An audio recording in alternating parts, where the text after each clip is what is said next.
भंडारा जिले में जुलाई माह में भारी बारिश हुई। इस बारिश से लाखांदुर, बौनी और साकोली ये 3 तालुके सबसे अधिक प्रभावित हुए, जिससे बड़ी मात्रा में कृषि फसलें क्षतिग्रस्त हो गई और 500 से अधिक घर भी क्षतिग्रस्त हो गए। आज 2 माह बीत जाने के बावजूद किसानों को अभी तक मुआवजा नहीं मिला है।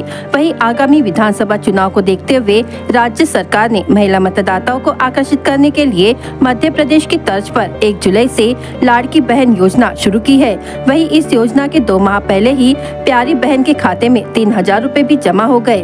वहीं प्रिय भाई को भी पैसे देंगे, लेकिन 2 माह बीत जाने के बाद भी पीड़ित किसान को कोई मुआवजा नहीं दिया गया है। इसलिए लाखांदुर तालुका के करांडला गांव के किसान जयपाल भांडारकर ने सरकार का ध्यान आकर्षित करने के लिए हाथ में तख्ती लेकर खेत में खड़े हो गए और मुख्यमंत्री हमारी ओर ध्यान देने का आह्वान किया है। अगर अगले 2 से 3 दिनों में नुकसान से प्रभावित किसानों को भुगतान नहीं किया गया तो लाखांदुर तालुका के किसानों ने आगामी विधानसभा चुनावों का बहिष्कार करने की तैयारी दिखाई है।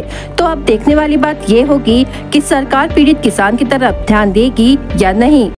शेतकऱ्याचे नुकसान भरपाईचे पंचनामे होऊन 1 ते 1.5 महिने लोटून गेले तरी सुद्धा शेतकऱ्याच्या खात्यावर 1 रुपया अजून सुद्धा जमा नाही झाला आणि जो काही शेतकऱ्याकडे अगोदरचा पैसा होता तो शेतकऱ्याने अगोदरच धान शेतीत गुंतवला आहे आणि अचानक आलेल्या अतिवृष्टीच्या पावसामुळे संपूर्ण धान शेतीचं खूप मोठं नुकसान झाले आहे आणि सामोर येणारा सर्वात मोठा सण म्हणजे शेतकऱ्यांचा बैलपोळा आणि बैलपोळा कसं साजरं करावं हे शेतकऱ्याला खूप मोठा प्रश्न पडला आहे।